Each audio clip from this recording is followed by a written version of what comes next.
Hi there, Sandra here from Createinspain. Yes, I have got a lot of pens. Anyway, today I'm doing another hints and tips video because you seem to like those, and yeah, I might as well do something that you like. The reason for me showing you this is because this is how I've organised my different pens, and all I've got is a pretty standard plastic box from somewhere or other. Been hanging around for a while. I just picked one out of the basement that wasn't doing anything and looked like it would be a decent size. But one thing that you can't do when you are looking after your pens is to just either dump them all in because you'll never find what you're looking for, or just rely on gravity to keep them upright. You need to have little separators in them. So what I did was I purchased a sheet of this stuff, which is polystyrene sandwiched between two pieces of card. It's as cheap as could be. It costs like a couple of euros for a big sheet of it. And I made my dividers in various sizes, and I just used a hot glue gun to glue bits of polystyrene together. So it's not glued into the box itself. I could take it out and replace it at any time and it wouldn't be a problem. But I've done that, so I've got my pens in some kind of order so that I can see what I've got. Now the other thing that I've done is on the bottom here, I've used double-sided tape to attach two small little containers. I've got a lot of these very little containers and just happen to be the right size. And I glued it to the bottom because if I put this flat on my desk, these will not be in a good position for storing. They're better off stored horizontal. But if I store them horizontal and I don't put anything on the front of this box, they would all come crashing out. This way I can store them like this, I can put them on my desk when I want to use them, and they're not going to fall out. When I take a pen out, I can put one in, take one out, put it back, not a problem. And because I've got it horizontal, I was able, in most cases, some pens don't have them, to have the colour caps facing me so I can see which pen I'm getting at. So that's a great way of doing some cheap storage for your pens. On a similar topic, fonts. I've got this folder and I've had it for quite a few years, and what I did was I actually used a pen in my holder of my machine at the time to write out some fonts, and I simply did the name of the font as I wrote it. So that's Champagne and Limo, English Essay, etc. So I know what font it is and what it looks like at a set size. So the other thing that I thought would be a good idea, and it has been very useful, is to cut out some fonts. Now, some fonts that I use do not cut out in any shape or form if they are too fine. So what I've also done is on some of them, for example, I've got Jennifer Lynn, Be Happy, and I know that I put a 0.02 offset on it to make it that size and to make it cut out. The other thing that I've got in the back of here, apart from some more fonts, are colour swatches of my Pearlex. I've got them on white paper and I've got them on black paper because they're interference colours and they do not look the same on black as they look on white in some cases. Tip number 3, keeping your stencils. As you can see from this folder, which is quite chunky, I have a lot of stencils because I can make them at will. I tend to make stencils quite regularly. And so this is a way of keeping them separated and being able to flick through them without having lots of individual packets. It'll save you some space.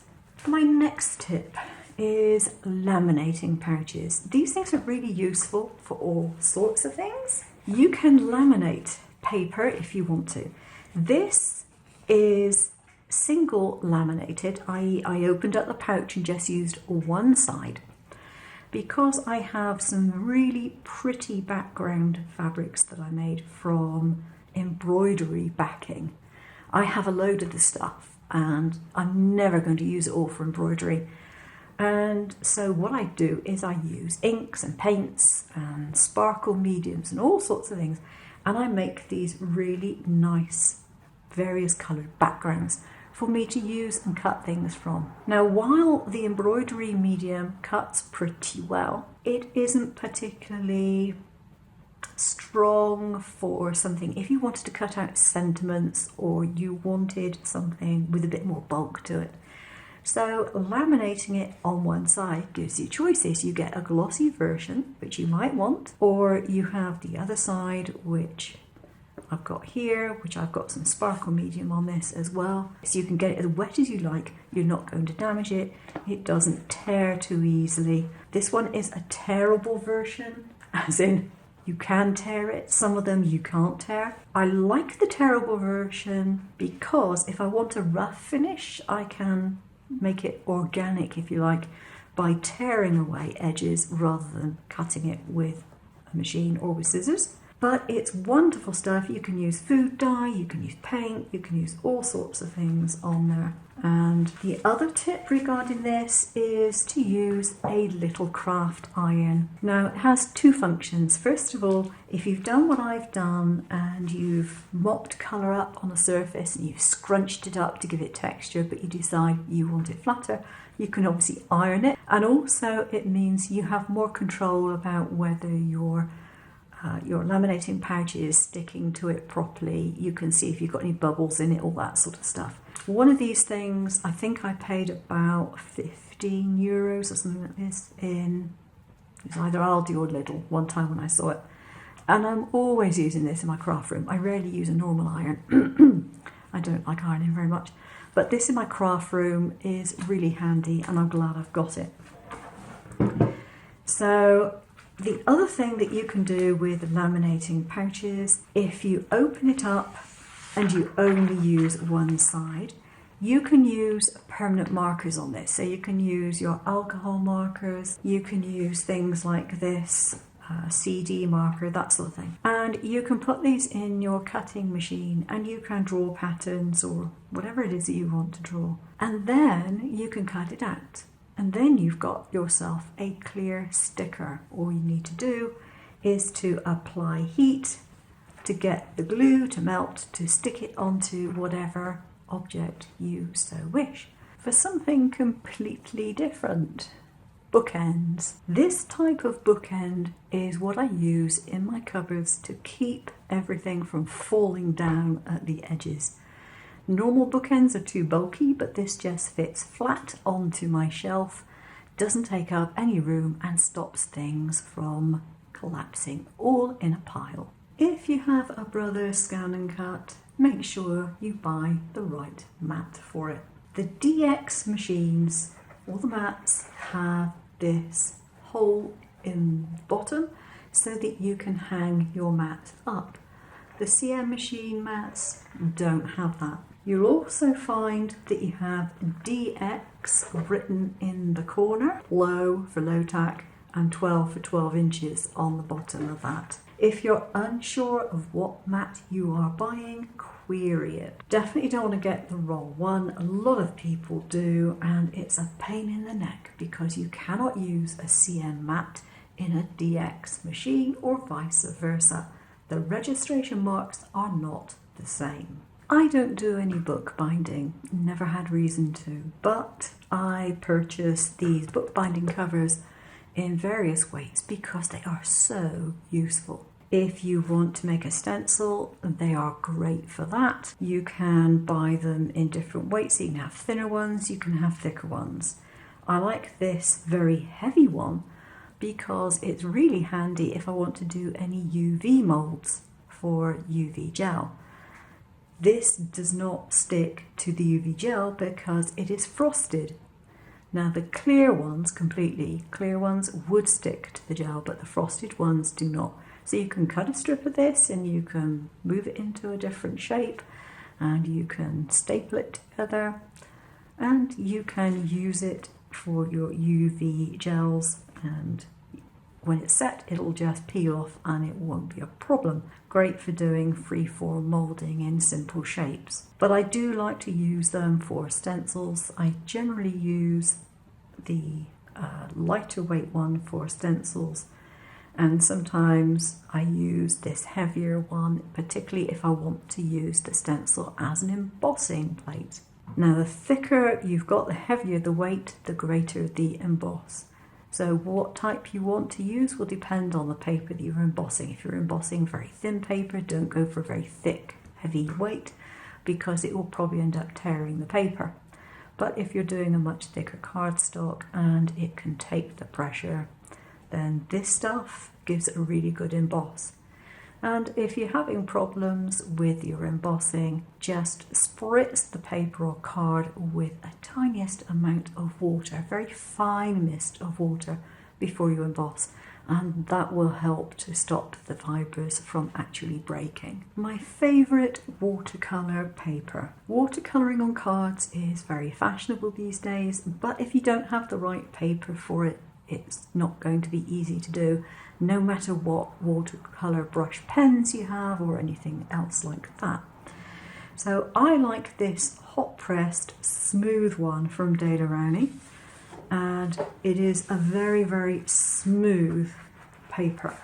It's nice and thick. You could use it if you wanted to for card bases, but for watercolouring on it, this is wonderful. However, do not use it for alcohol markers.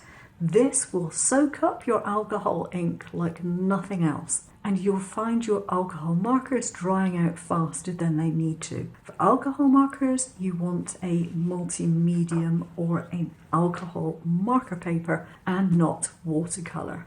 If you're thinking of buying yourself a pen holder for a Brother cutting machine, either of these pen holders will work in either machine. There's also a third holder you can still get. This is it. This is the holder for the Brother pens. I have what is basically a nail dotting tool. This particular item was in the kit that I had when I purchased a second-hand CN machine before I got my DX. I hung on to it because it's a very useful thing, and all I've got in here is what was supplied, which is basically a nail dotting tool that has been cut down. At least I assume someone cut it down. And in order to give it a real good bit of security, I should say, so it doesn't wobble around at all, I put in a tiny little piece of foam before I close it up. And I use this to do my scoring lines. If I'm doing cards and things, I frequently will score with this, and you can use it for embossing as well. So, 2 different holders that Brothers sell. This is the one I've had for about a year, and this one is the small barrel holder. Now this one is ideal if you, like me, you use a lot of Sakura pens. I've got a whole stash of them. This is the holder for those. Now I have a 3D printer, and I have in the past made holders for pens like this, but because I couldn't make anything with an adjustment on it, my engineering skills don't go that far, I had to make one for each type of pen I got, which is a little inconvenient. Put it in, drop the pen down, lift the ring, turn to the left and locate it. And then that is exactly the distance it needs to be in order to be used in the scan and cut. Another tip if you're doing pen designs is take your pressure way down. Start at a 1 and work your way up if it's not enough, because the more pressure you put on there, the more strain you're going to put on this. And that's the last thing you want to do. You don't want to break it. The other holder is able to take a bit of a chunkier size pen. This is a Marabou, which means it came from Lidl, and that one will fit in there quite happily. That's quite a nice fit, and I'm not going to bother to do this part of it, but it holds it quite nicely. It won't take some pens that I have which are much thicker. One thing that I've done with my pen holders is I have written the size of the pen barrel that it will take on the back. One type of pen which I could not use in my previous small barrel pen holder is this, which is a Signo white pen. It is a Uniball Signo broad pen. This is a nice white one. I've also got a silver one, and I have found this to be the nicest white pen that I could get to use, and it does do a really nice bright white, and the silver is a lovely silver. Now the one pen of this type which I didn't like was the gold one. For some reason the ink in the gold one seemed to separate, so you're left with kind of an orangey looking ink rather than a goldy ink, which I don't find a problem with the silver one, never have, and I certainly don't find it with the white, but the gold one was not wonderful. But these will fit into the universal pen holder without any difficulty. I can tighten that up. So that's going to be really handy when I want to do any white sentiments on black card. One of the things which I find hardest in Spain is to get supplies of cardstock which is heavy enough and which cuts well and which is consistently good quality. I have found some before now in the Chinese shops, oddly enough, but then they stopped selling that particular pack of paper and then I'm stuck. I don't know where to go. So I ended up looking online on Amazon the other day and I found this stuff. This is 350 gram, 125 sheets, 350 gram cardstock, and it is thick enough that it makes really nice quality bases.